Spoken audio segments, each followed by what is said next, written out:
Hello दोस्तों। आज जो मैं आपके लिए डरावनी कहानी लेके आई हूँ वो है लोहगढ़ की हवेली की।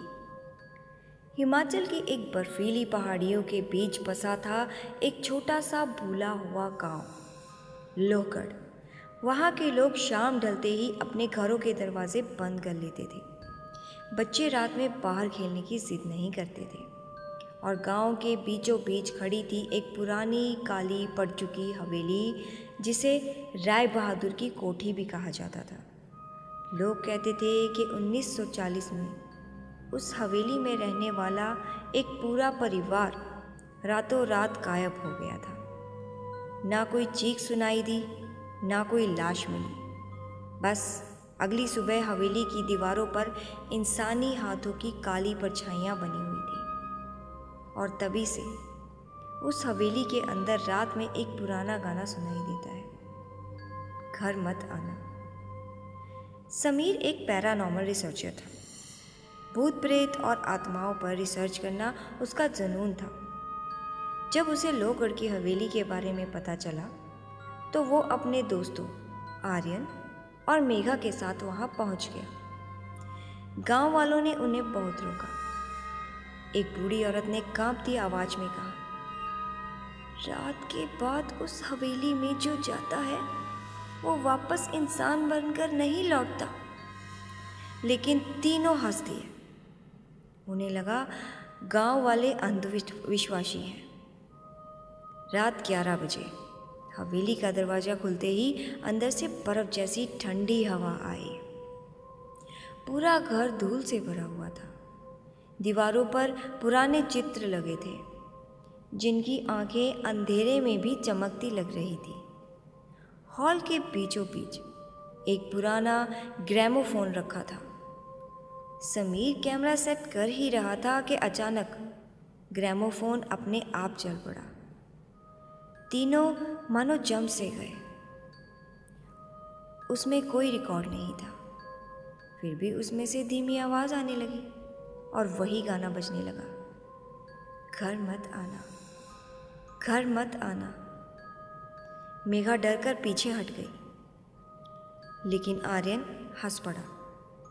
उसने कहा, पुरानी मशीन है, हवा से चल गई होगी। तभी ग्रामोफोन अचानक बंद हो गया और पूरे हॉल में किसी के धीरे धीरे सांस लेने की आवाज़ गूंजने लगी। ऊपर करीब 1:30 बजे थे।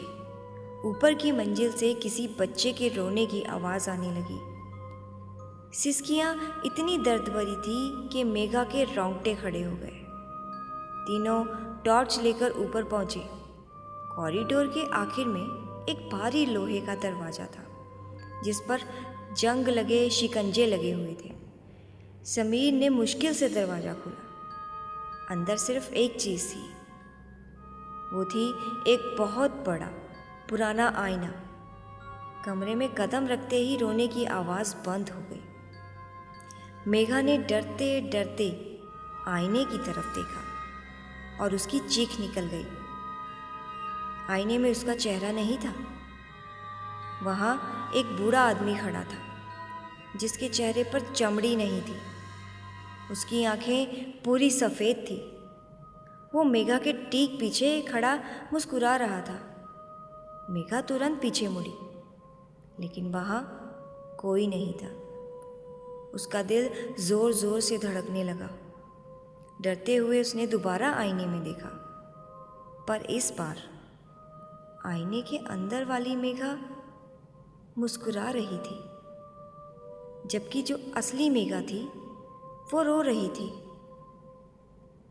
शैतानी वक्त रात के करीब 3 बजे पूरी हवेली अचानक शांत हो गई। ना हवा की आवाज़, ना बारिश, बस मौत जैसा सन्नाटा।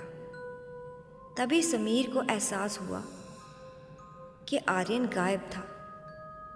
दोनों उसे ढूंढते हुए नीचे बेसमेंट में पहुंचे। बेसमेंट का दरवाज़ा आधा खुला था। अंदर बहुत अंधेरा था। समीर ने टॉर्च जलाई और जो उसने देखा उससे उनकी सांस रुक गई। आर्यन बीच कमरे में खड़ा था, लेकिन उसका सिर पूरी तरह 180 डिग्री पीछे मुड़ा हुआ था। उसकी आंखें अब पूरी काली हो चुकी थी।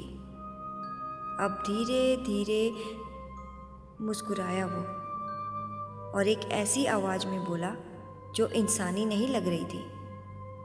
उसने कहा, तुम्हें लगा तुम हमें ढूंढने आए हो? उसकी गर्दन से हड्डियां टूटने जैसी आवाज़ आई। फिर वो बोला, हम तो बरसों से तुम्हारा इंतज़ार कर रहे थे, नए जिस्म के लिए। अचानक बेसमेंट की दीवारों से सैकड़ों काले हाथ निकलने लगे। वह हाथ धुएं जैसी परछाइयों के थे, लेकिन उनकी पकड़ असली थी। उन्होंने मेघा और समीर को पकड़ लिया। दोनों चीखने लगे। समीर भागना चाहता था, लेकिन उसे महसूस हुआ कि उसके पैर जमीन में धंस रहे हैं, जैसे हवेली उन्हें निगल रही हो। अगली सुबह गांव वालों ने देखा कि हवेली का मुख्य दरवाज़ा खुला हुआ है। पुलिस अंदर गई, लेकिन वहाँ कोई नहीं था।